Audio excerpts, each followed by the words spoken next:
And so is the boss. Blow the facade right off of your squad. Little rappers, I love you, but you ain't shit till you got office and Woke up this morning and wonder, hey shit, I get fresh as shit, I keep it humble. My closet like Dover Street used to be bumming. Some days I'm still bumming, the difference is now it's by choice. Got just to peek out the window, these little niggas different. They don't play Nintendo, they play with extendos. I hope you can limbo that chopper, go spin you around like a judge on a voice. Got my ceiling is endless, I'm sick of these bitch niggas feeling the sentence. It ain't enough vitamin C in they system to get rid of me. I'm a killer, relentless. On top of that, I sound like I'm still in the trenches. I come from the villa, I turn villains to victims. Reaches the RIP filler, yo, mentions a message for niggas that's feeling it. There's just something special about J. Cole. The man's talent and character is the type that you only get once in a generation. When we're talking about greatness in hip-hop, it'll be a mistake not to talk about someone who has redefined the genre just by being himself. But what exactly makes this quiet and laid-back rapper so influential? Keep watching to find out.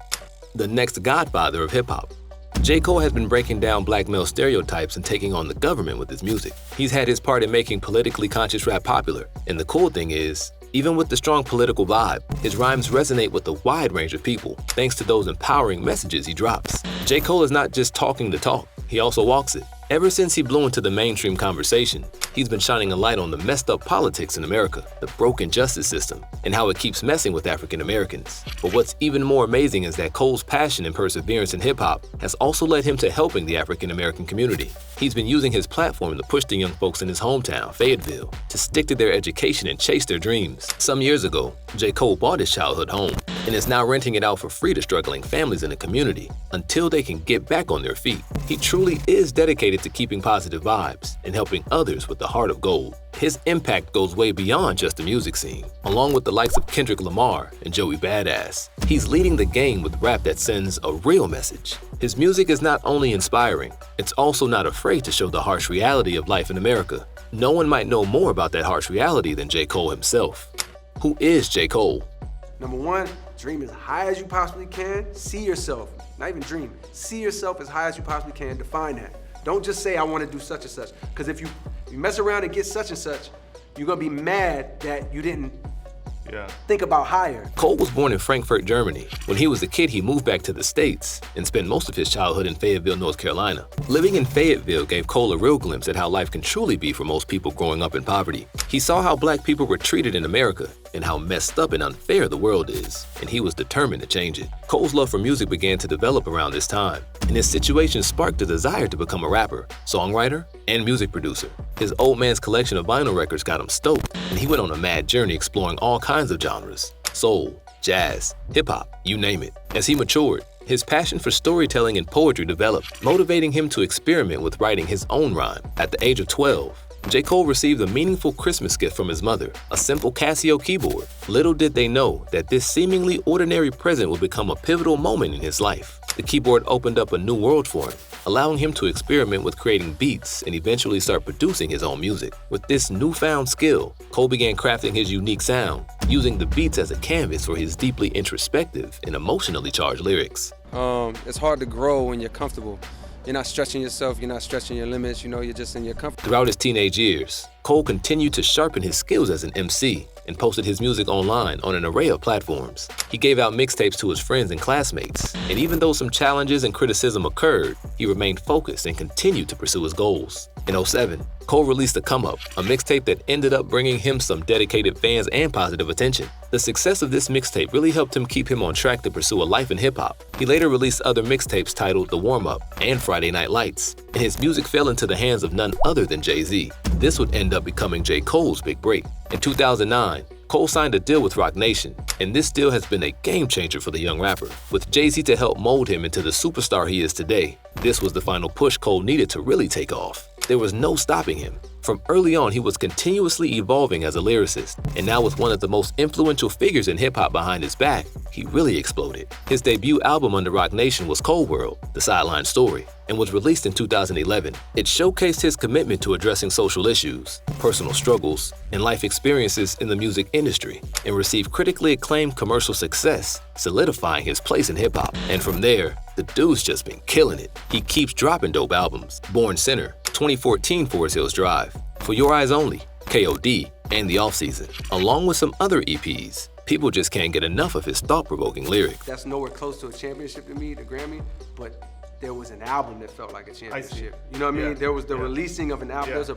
Yeah. The making of this album I got called Forest Hills Drive. Yeah. And the releasing of it and the tour. Yeah. That was a championship run. Middle Child. We have to take a closer look at one of his best songs. You know what's so awesome about J. Cole's jam, Middle Child? It's just pure evidence of why he's one of the dopest rap artists in the game right now, spitting out some killer lyrics while keeping that storytelling flow intact. Extremely involved, like, to the small details, to, you know, I would bring him a concept, and he's like, I want it like this. The lyrics in this song are way beyond expectations, and the way he crafts a catchy tune while telling a story is what draws people back to his music every time. The whole concept behind Middle Child is pretty damn interesting. The title itself speaks volumes about Cole's spot in the rap game. He's like the little bro and big bro all at once, caught between two generations of rap. You got the old school legends on one side and the new gen trap stars on the other, and Cole's right there in the middle, doing his thing. He's not just your average rapper promoting violence, money, and drugs. Nah, Cole's vibe has always been about taking a different path, and that's what makes him such a great influencer in the industry. In Middle Child, he's straight up telling the younger generation that money and living that violent life isn't what makes them real. You know, black people aren't as valuable as black ideas. That's the concept, that's the point. What real hip-hop fans love about Cole is how he downplays all that materialistic stuff. Like, he knows money and chains are cool, but they won't fix your problems or take away the pain. He understands the struggles that these young rappers coming up in the game are dealing with, trying to teach them that money will not erase the pain. The way he tells the stories in his music, you can't ignore as he paints a picture in your mind as if you're living in the moment with him. Tracks like 03 Adolescence, Window Pane, and the whole For Your Eyes Only album prove he's got the storytelling game on lock. But honestly, there are so many other songs that also hit these notes of pleasure, pain, and really just touch your soul. Cole's got that unique blend of old and new that sets him apart, and it's what makes his music so damn good. Dreamville Records.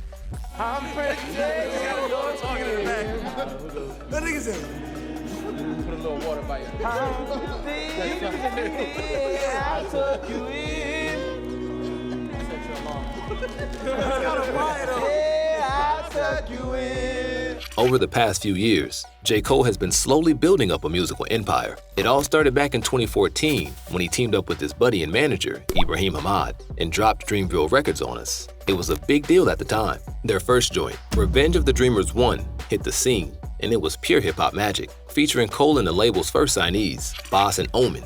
They didn't stop there. They came back a few months later with Revenge of the Dreamers 2, this time with the help of 3 more talented Dreamville artists, Ari Lennox, Kaz, and Luke. Dreamville isn't playing when it comes to changing the rap game forever. They've got 2 more acts on their roster, JID and Earth Gang, and it seems like they're about to take over the whole music industry. More things like this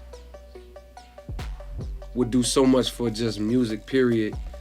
And you have to give all props to J. Cole. As the founder and big boss at Dreamville Records, he's been the driving force behind their success. He's not just a musician, he's a cool mentor figure, trying to nurture the talent of his artists and help them grow, both in their music and as people. You can tell he's learned a ton from dealing with the music industry and life in general, and it's all paying off big time. Word on the street is that every artist on Dreamville has some awesome memories of kicking it with Cole, just shooting the breeze about music, life, and everything in between. And one thing he's always preaching is the value of hard work. It's that kind of laid-back wisdom that keeps Cole and his Dreamville crew on top of their game. Don't get it twisted, like this shit ain't just dope because it's like a new experience, which it is. It's also dope because it's like, nigga, mad work gets done because it's mad artists that you ain't never been around or producer. New album release. So, Drake's tour of 21 Savage had his fair share of awkward moments on stage. But amidst it all, we got some juicy info about what J. Cole's up to next. Hopefully an album that I can get on, maybe I can get on the album. Can I get on the album? I'm gonna ask in front of Montreal. J. Cole, can we get on your album? You know, let's get in. Say less, goddammit! When Drake surprised everyone by bringing out J. Cole for a performance in Montreal, he couldn't help but show his appreciation for Cole's love for hip-hop culture. So Drake had this special favor to ask his buddy, like, hey man, I hope there's an album, you know, and one I can hop on. That'll be cool. But Cole, being mysterious as always, didn't spill the beans. So Drake tried again, straight up asking, can I be on the album? Let's make it official right here in Montreal. What do you say? Cole came back with the thunderous, say less, goddammit. Now, J. Cole hasn't released any details yet about when his next album's dropping, but if he and Drake really do collab, it'll be their first joint track since Pipe Down back in 21, off Drake's album Certified Lover Boy. And you know how Cole teased us wiping his Instagram clean. Classic move, man. He did that before dropping Middle Child in 2019 and KOD in 2018. In December 2020, Cole gave us a sneak peek of his upcoming projects on IG. He had the Fall Off Era written on top of a notebook, and below that, he had some stuff crossed out like ROTD3, and then teased the offseason, It's a Boy, and the Fall Off. The offseason finally dropped in May 2021, and it was awesome. Since then, Cole's been popping up on tracks here and there, like that one with Benny the Butcher, Johnny P's Caddy, which hit the Billboard Hot 100 for Benny's first time. Cole told us straight up on Durant's podcast, the ETCs, that It's a Boy is his next solo project. But you know what? We're not sure if it's his 7th studio album or just a mixtape. Time will tell, I guess. But we can be sure that when it's released, it'll be a certified banger. Make sure to let us know if you have any info on the new album in the comments. And subscribe to the channel for more on the best in hip-hop. Till next time, stay blessed, y'all.